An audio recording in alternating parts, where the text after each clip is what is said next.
안녕하세요. 오석태 교수입니다. 정말로 힘들었던 2020년이 지나가고 2021년 새해가 밝았습니다. 벌써 한 주를 지나가고 있습니다. 2020년을 대표하는 사자성어로 많은 사람들이 우환질고와 노심초사를 꼽았다고 합니다. 말 그대로 질병에 시달리고 힘들어하면서 매일매일 어떤 일이 일어날까봐 걱정을 하는 그런 한 해였던 것 같습니다. 제 개인적으로 2021년도 연말에 사자성어를 선정해 보라고 한다면 고진감래라고 하는 단어를 선택하고 싶습니다. 2020년 한 해 동안 고생이 많이 하셨던 분들이 보상을 받으면서 2021년 새해에는 좋은 일들이 많이 생겼으면 좋겠다 하는 마음에서 이 단어를 선택해 보았습니다. 사실 이번 시간에는 지난번 소스 설명에 이어서 5가지 모치 소스를 짚어볼까 했었는데, 시기상 2021년도 새해를 내다보는 외식 트렌드를 살펴보는 것이 좋겠다는 생각이 들어서 오늘은 2021년 외식 트렌드를 알아보는 시간을 갖도록 하겠습니다.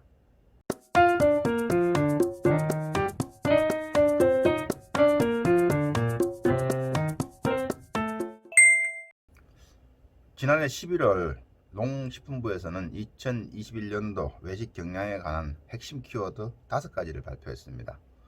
홀로 만찬, 진화하는 그린 휴머, 취향 소비, 안심 푸드테크, 그리고 동네 상권의 재발견으로 이렇게 압축을 시켰습니다.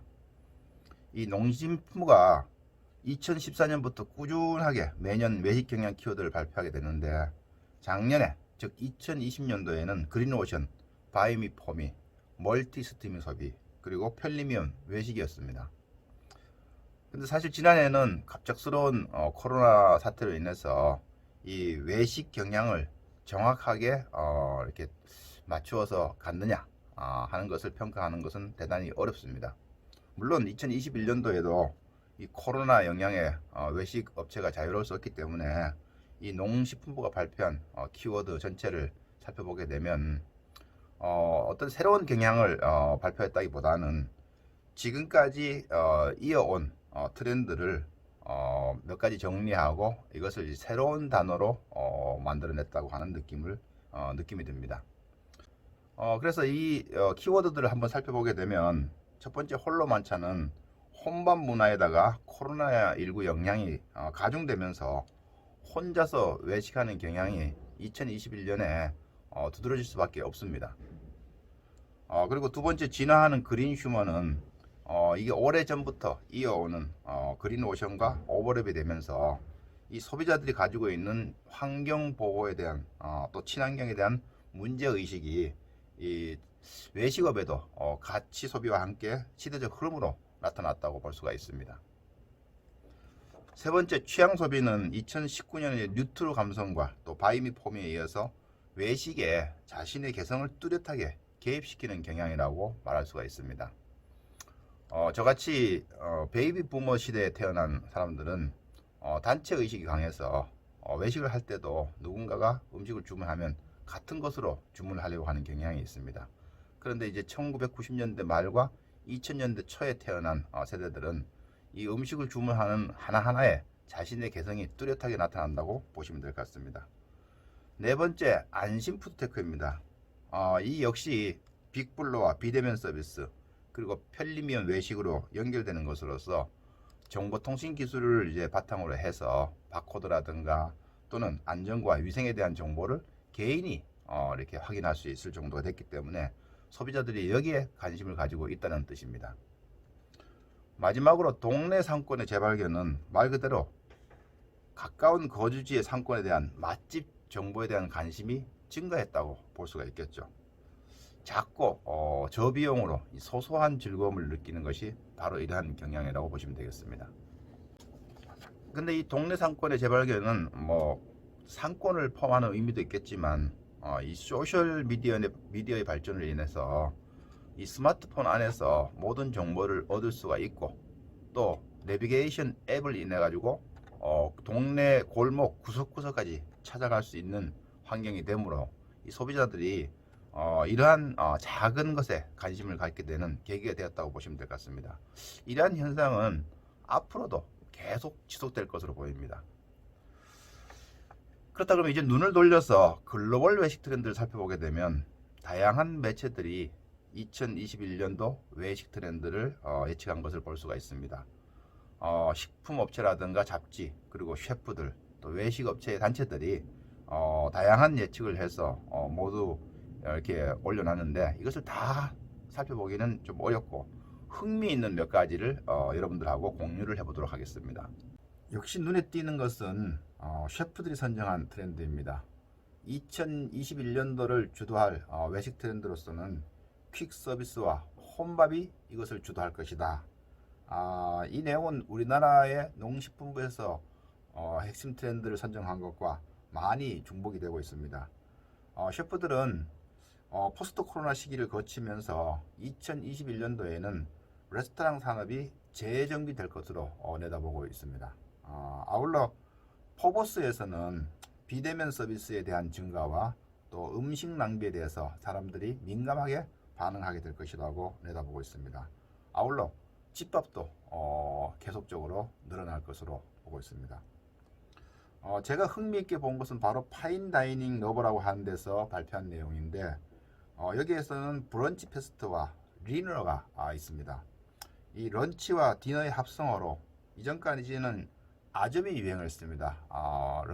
브레퍼스트와 런치를 합성한 브런치가 있었다면, 이제는 많은 사람들이 아침을 먹지 않기 때문에 점심을 좀 빨리 먹는 경향이 있다고 합니다.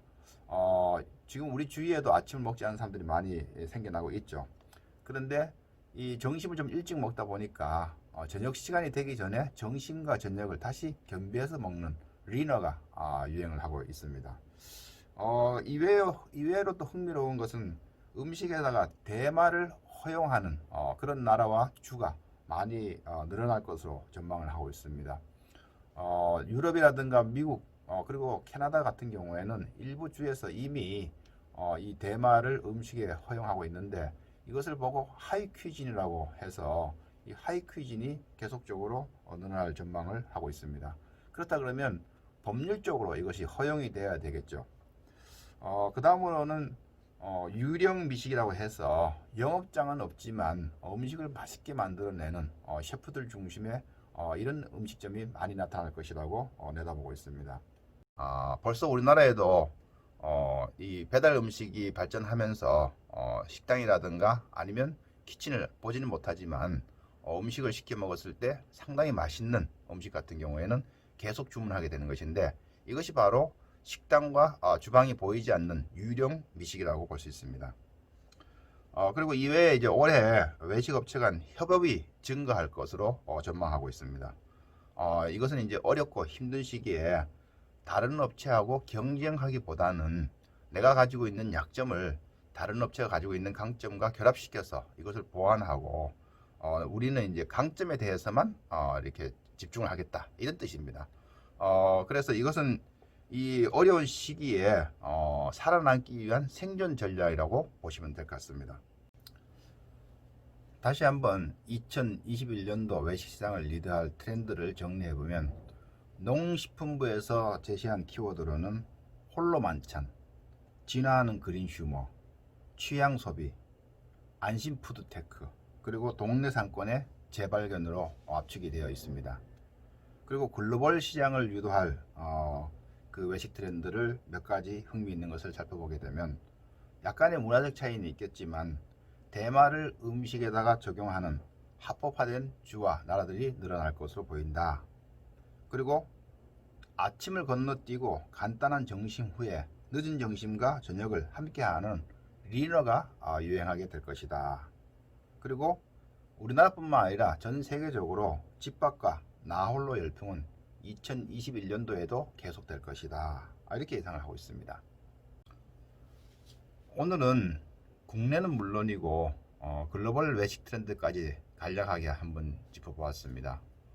2021년도 새해에는 정말 일상으로 돌아가는 한 해가 되었으면 좋겠다 하는 작은 소망을 좀 가져봅니다. 여러분들 건강하시고 새해 복 많이 받으시기 바랍니다. 오스티우스였습니다. 감사합니다.